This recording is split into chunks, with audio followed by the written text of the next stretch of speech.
All right, in this video, we're going to cover the Gulp jerkbait. This one in particular is the watermelon color, and this is a 5-inch jerkbait. First of all, the biggest tip, this video will give you some tips on what to look for in these Gulps, how to buy the best packages, also how to rig them, and then finally we'll show you what they look like underwater. So first tip as far as getting the best package possible is that they swim best when they're perfectly straight.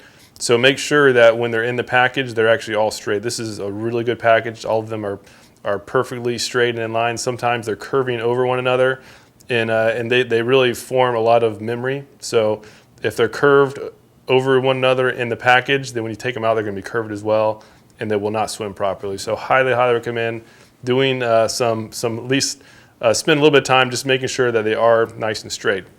So what I'll do next, I'm going to cut this pack open and then show you how to rig these up for fishing the flats.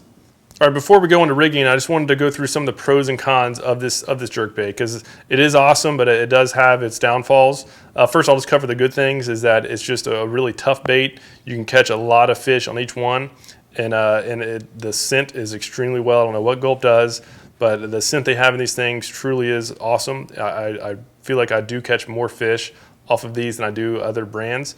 Also, it just looks good underwater. It's a nice thin profile and really darts back and forth nicely, but it has to be rigged properly. If it's not rigged properly, it won't look good at all. And that's the same with any soft plastic jerkbait.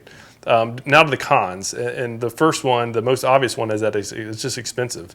These are usually over $1 a piece, which is way more expensive than any of the competitors.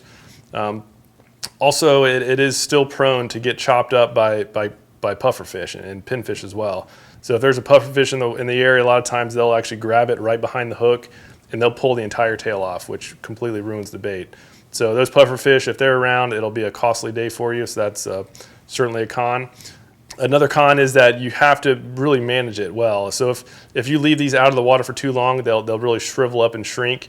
And if you leave them on your hook or your jig head for over a night, it'll actually ruin the entire hook and jig head. So it does require a lot more maintenance. I don't know what they made these things out of, but if it does dry out, it'll shrink down to like 1/4 of the size and just be a rock.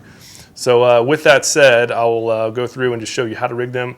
Again, as long as you use them properly and store them properly. So as far as storing them, you always want to make sure that they're in this little Gulp juice. So if you use it and you're going off to another spot and you're not going to fish for another couple hours or 30 minutes to an hour plus, just go ahead and take it off and put it back into the pack. Or if you have one of those big boxes full of juice, just put it back into the juice, and that way it'll just stay in its good state. And again, that's the biggest tip. Just don't leave these jerkbaits on your hook overnight, because it will ruin your hook. All right, with that said, we'll go into showing you how to rig these baits.